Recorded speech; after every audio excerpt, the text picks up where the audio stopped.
This is one of the most popular questions I get on my live streams. So I thought I'd do a video explaining the differences. I did a whole live stream crafting different kinds of tactics, showing people the differences between an inverted winger and an inside forward and how you can get the best out of an inverted winger, even in a strikeless system. So here we go. Excerpts from that live stream condensed down to 13 minutes just for you.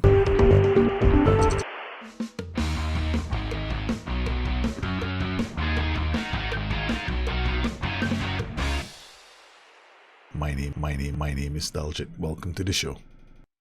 The inverted winger aims to frequently cut inside into the attacking third. So okay, well, let's just find out what the inverted winger attributes are, because this is what I like to do.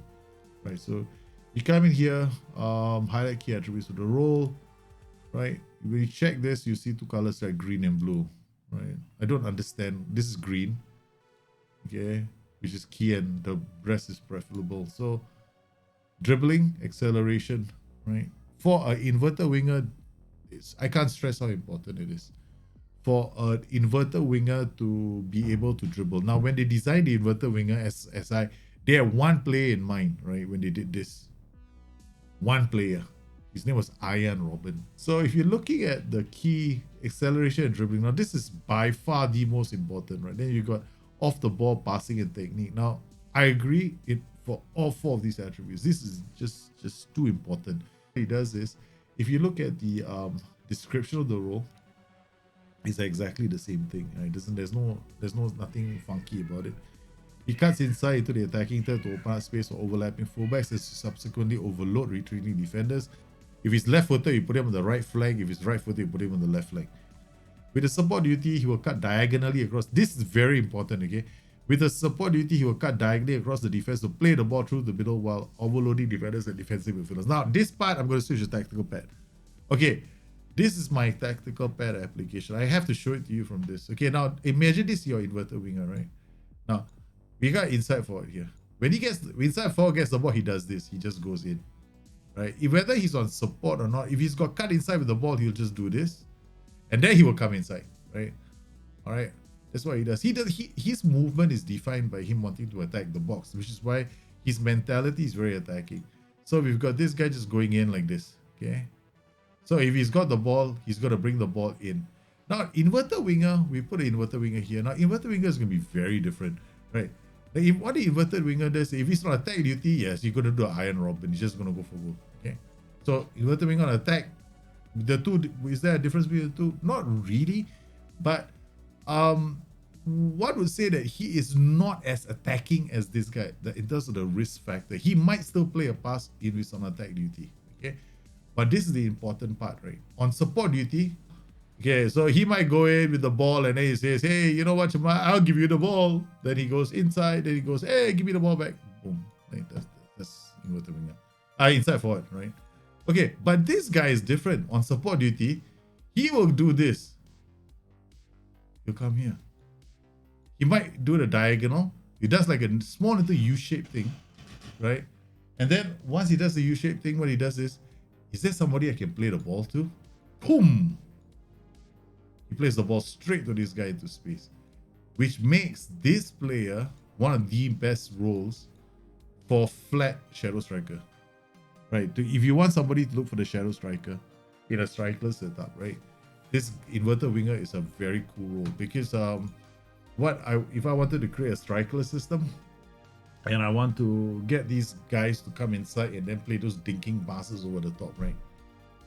The challenge when you have an inverted winger and inside forward, they have the same problem. Both of them, they come inside, right? So you gotta understand that both these roles, they kind of congest the area. So inside forwards come inside, inverted wingers also come inside. The only difference between the two roles is one, inverted wingers are more likely to play those diagonal, those through balls, passes. Look for somebody over the top. So you want them to actually have somebody to go for, no, aim for, which is why in strikerless systems, if you play like a 4-2-4 strikerless, you put an inverted winger on the left flank, you put a shadow striker beside him. Right? Because the inverted winger is going to come inside and then he's going to look for the shadow striker. Place one over the top with the shadow striker can attack space, which is one of the reasons why If you play the striker system, you want shadow strikers to have loads and loads of acceleration. Okay, then we have like the inside forward. The inside forward is going to be almost the same thing, but you know, he doesn't do that. You know, look for somebody to pass the ball. He's more aggressive in terms of his mentality. He wants to go for goals. Now, for both these roles, because they come inside, the fullbacks will tend to do a natural overlap in most cases. Now, you don't have to ask for an overlap, because if you play inverted winger on support, inside forward on support, there will be a natural overlap, right? So what will happen is those fullbacks will just come up the pitch, and you get a natural overlap. So whenever you design those tactics, you got to think of that in mind. So if you had like an inverted winger on attack and you have a fullback on attack, are you overdoing it? Of course not. I mean, there are times when I do that myself against the AI, because the AI doesn't want to come out and play. Right? So I might do that. Why shouldn't I? I mean, there's no such thing as don't do that in the game, you know. Against the AI, you've got a lot of latitude. Against human players, man, I'm still trying to figure that one out. Because human players are so unpredictable, man. Inside forward make more runs in behind, no? Yeah, they make a lot more runs. Inverted wingers make fewer runs than inside forwards. Inside forwards, you can always expect them to run at teams, defenders, because they're more aggressive in terms of their mentality, right? So first time we look at the mentality of an inside forward, he's already very attacking. Look at the mentality, same, right? They both in support, right? He's positive. That's the first thing. The first thing you notice, he dribbles more cuts inside. This guy dribbles more cuts inside, takes more risks, crosses less often. So he is going to drive at defenses a lot more. He doesn't cross the ball nearly as much. He still has the option to go across the ball. So if I wanted to create this kind of a tactic, so let's look at this tactic, for example. Notice one thing, we got two fullbacks to attack, which makes sense because these guys are going to come inside. So this is one of those like very attacking tactics that doesn't spend too much time dribbling. You know, the inverted winger is going to come inside. He's going to find somebody to pass the ball to, right? Who's that going to be? This guy. So we can change him actually to a shadow striker as well, right? And then this guy's going to drop off. So now the inverted winger has this player to, play the ball to. And if we are dominating possession in the final third, he might come inside the box and this guy might overlap. Right, so let's just play a game and see what's the differences between the two. So he's going off this inside forward. He's just gonna go. Look at him. He's just going. Then he does the stupid, right? Okay, and then he loses the ball. Okay, and then he loses the ball. All right, now this is important, right? Watch what he does, right? This part, they always do the same movement. No, remember what I said earlier? Let's go back to tactical pad, right? Yeah, I want you guys to remember this, okay? I want you to sear this into your mind. Okay? Don't ever let it go. This is what he does. He does a U. Then he looks up. Can I play the ball to somebody? He always does the small little drop in and then he goes up. He looks for the pass. That's the inverted winger for you. Okay? That is so watch this, right? Look at what he does, right? Okay, look at this guy's movement, right? Drops. And drops, comes down again. Then he looks for the pass. Immediately, right? This is what inverted winger does. He drops and he looks for a pass. He sees the inside forward. Right? And he goes, okay, I'll give you the ball, you do something with it. Since you love to take lots of risks, maybe you can do something. So that's primarily the main difference between the two roles. If you play an inverted winger, you give him multiple options to play the ball, it comes out very nice. Which is one of the reasons why inverted wingers are so nice in those 4-2-4 strikerless systems where you have one inverted winger, two shadow strikers, right? Maybe inside forward they got all three, then inverted winger goes he rolls his hands in gleeful delight because he's got plenty of options to pass the ball to. So that's when he really rises to the occasion. You get the inverted winger creating those kind of chances. Play shorter, play on a higher tempo. I'm gonna focus play down the left and the right away from their two central players. Let these guys do the bulk of the work. Focus. Okay, I'm gonna focus play on the right instead. I'm just gonna pull everything towards the right and then leave the left flank open. Okay. If you wanted to and you really want it to be the real pinnacle or whatever, you can do this. You can do something like this. Right. Then you got this guy becomes advanced forward on attack. This is shadow striker here, right? Even more bizarre tactic. What happens? The advanced forward, because he's a advanced forward role, what he does is he has move into channels, right? The move into channels can send him to the left. What do you think is going to happen now? The whole space. Oh, see this guy now? He's got a load of space, man. Now he's in acres of space. See, because of the advanced forward, the defenders have somebody else to contend with, right? So now Martial is here, right? So he goes.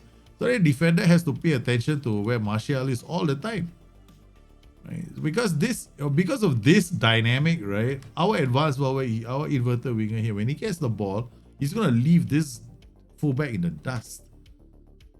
So these are small little things that you can do for your inverted winger if you're only keen on, like, I want to make the inverted winger the superstar of my game. Done this. Okay, now 70. So we're coming back to the first one, right? Okay, so now we do the I don't want to do strikerless tactics today.